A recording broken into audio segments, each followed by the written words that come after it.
Hello and welcome back to a quick tutorial with your instructional coach, Leslie Johnson. So today let's talk a little bit about feedback because we are in this weird COVID-19 situation where we are teaching, but we're not always getting all of the information right away. Let me give you an idea of using Screencastify to give some feedback. So to do that, you need to make sure that you have the extension up there already installed. And then you can create little videos like this where you have your little picture in the bottom, and then you can talk about whatever is being displayed on the screen.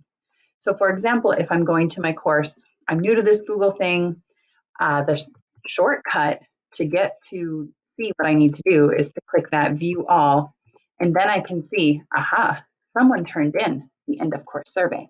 So I'm going to click on that. It takes me to the assignment. Because it's a survey, there's not much to see, like she just turned it in. But if there were an assignment, I could click on that and then go through it and say like, oh, you made a really good point here when you said blah, blah, blah. I like how you included, like just those kinds of feedback things you would tell kids in a classroom. I'm sure they would be very appreciative to have kind of that classroom moment almost through video. So that's an option. Last time we were talking about feedback videos. Now I've got that video here, so it's a little trippy because I'm like double. But this is what it looks like when you hit that stop. It goes to another tab and then it goes through that and it's on mute and blah, blah, blah. If you want to edit it, you can open in editor. Which I apparently can't highlight on this particular screen. But the more important thing to see here is this copy shareable link. Okay. And since it's a personal video, I'm not going to share it to Classroom. I'm just going to click on that link.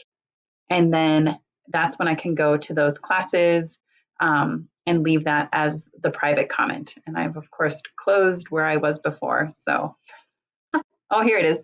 Okay. So then I can leave that particular link there. And maybe that's all I have to do. And then the student sees that it's hyperlinked. And what a pleasant surprise that my teacher has personally responded to my video.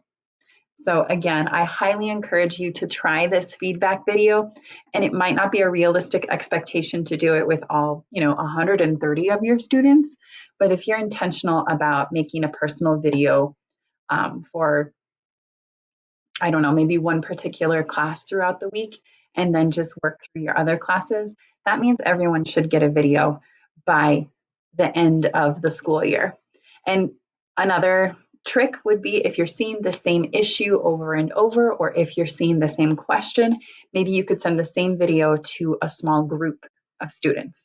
So there's some options to include more of that personal contact and giving that personal touch that we're able to do in the classroom. It just looks a little different when we do it digitally. So again, if you need more help with this, please let me know. And thanks so much for watching.